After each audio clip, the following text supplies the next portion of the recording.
Kutandika kwa tamweji wararubwa beja hishomero rya Shudai Islamic Senior Secondary School Nyamitanga bukochi bw'omurro kandi omwishenjero mwine mpaka kabaraganisha higana za siminti eziyabahera izoba bintu bingi bazasubiza tuyambye bintu bingi nyo ku muzigiti Abubakar atuyambye Nyamitanga madrasati Nuru yatuyamba n'amasomero amalaza gayamba era bino byebimu kubibala byetufunye mu kulonda obulungi harimu oba kutorana nka MP ukamuronda omusako y'abantu akakuburira konka mwine mpaka yebare munonga ranga kusashiremu ekirungi ninkusabira ngo ranga kuhereze iyo cyo takumanya ngo kirungi akite ahayo kumanya ngo birungi akurongore.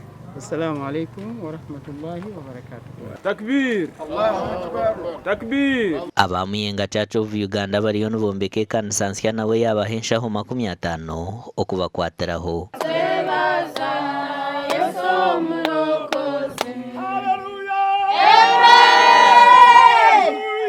Muyenga abantu nibeyongera kwija kandi twinamo abakosayo bingi ahindu gambira eje kanise nche yitwine ntutamusama abantu 15 mbene kituriyo nto organizinga ne kintu cyo kombeke kanisere kubasa kusitamisa abantu magana bamemba ba chacheji abe yatwerize nkoko nanya kazimperezaho enkoko nkaga kandi zikakoraje zamahuri abandi batunzire mpunu abandi batunzire mbuzi kandi byona nabikiriza kwero kutereza siminti yatongera amani kama amutwera umugisha. Omugana makuru ko muringo gumwe go kuchendeza za butandu za hanguto abecigombe cha Lions Club yantungamirizo abatahuza zebra crossing ibiro mtauni ya Rubaro mu district yantungamo ubwe barikwesimire ciro ceminyeto kandi babanza no kuyonze tauni ya Rubare hamwe na Rubare Health Center ya Kashatu.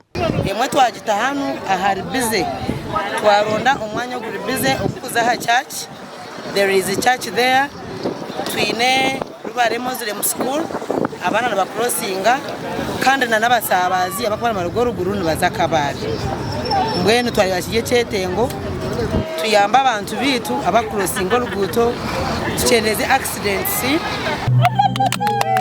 Abana bwanyuma babyare mti kumaharo Rubare Health Center ya Kashatu nko muringo gumwe go kurinde byo buhangwa omutogo wabyarwa meya wa itabuneje Rubare Town Council.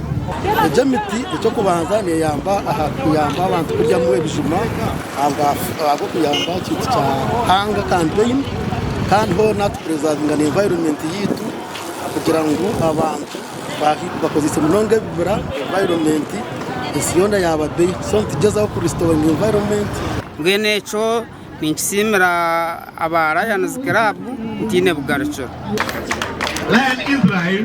Ahabwa TV West and El Achiza na Susan Charsima.